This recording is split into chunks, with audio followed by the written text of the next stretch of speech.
unahitaji magoli, unahitaji ubunifu, unahitaji chenga za kuwatesa wapinzani. Hivyo vyote vinapatikana kwenye miguu ya huyu fundi Pacome Zouzoua. Pacome Zouzoua analazimika kufanya kazi nyingi kwa ajili ya chama lake.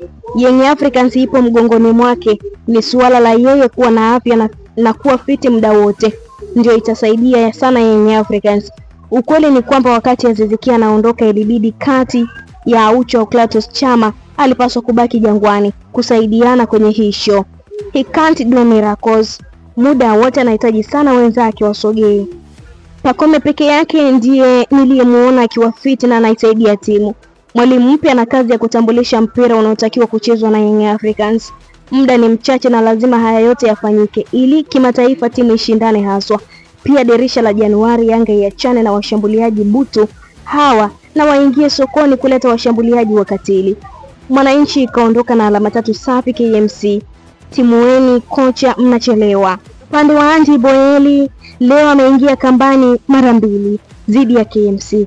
Muhimu sana kwake, lakini muhimu zaidi kwa klabu yake. Kitendo cha washambuliaji wa Young Africans kukosa nafasi mara kwa mara kulikuwa kuna waweka Yanga kwenye nyakati ngumu, ama katika nyakati ngumu mno. Nafasi 2 zimedondoka kwa Boyeli na zote zimejaa kwenye kamba. Anachodaiwa ni muendelezo.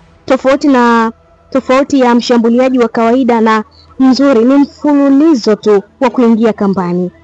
Kwa performance ya Celestine Mkua, performance yake inapanda kwa kasi mno. Alipoingia leo aliongezea Yanga kasi katika eneo la mbele na pasi zenye macho kwenye box ya mpinzani. Pasi ya kwanza kwa Boyeli ilizaa penalti na pasi nyingine kwenye boxi alisababisha goli kwa Boyeli. Alifunga dhidi ya Mtibwa Sugar na leo ameassist mchango wa magoli 2 katika michezo 2 iliyopita. Mwamba anaanza kujipata akiwa na jezi ya Wananchi. Celestine Mkua. Nadhani mwezi wa 12 Yanga wanatakiwa kuingia sokoni kutafuta namba 9 mwingine.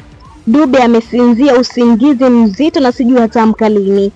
Mtazamaji wetu wa Neli TV, asante kwa kuendelea kutufuatilia. Pia usisahau kulike, kushare, kucomment pamoja na kusubscribe channel yetu, ambapo tumekuwa tukiletea update mbalimbali kuhusiana na mchezo wa leo dhidi ya kati ya Young Africans dhidi ya KMC, mchezo uliochezwa majira ya saa 10 kamili za jioni kwa saa za Afrika Mashariki, uwanja wa KMC, ambapo mwenye nyumba pamoja na mpangaji walikuwa wanakichua leo, ambapo Young Africans imeondoka na alama zote 3 huku ikifunga KMC bao 4-1.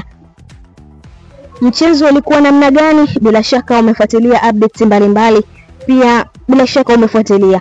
Endelea kutufuatilia nasi Neli TV, ambapo tunakuletea interviews mbalimbali, tunakuletea uchambuzi mbalimbali wa michezo, tunakusogezea hapa. Endelea kutufuatilia, cha muhimu ni wewe kusubscribe channel yetu ili kuendelea kufurahia taarifa zetu mbalimbali. Niliyekuandalia na kusomea taarifa hii ni mimi Lizo Sport. Hadi wakati mwingine, bye bye.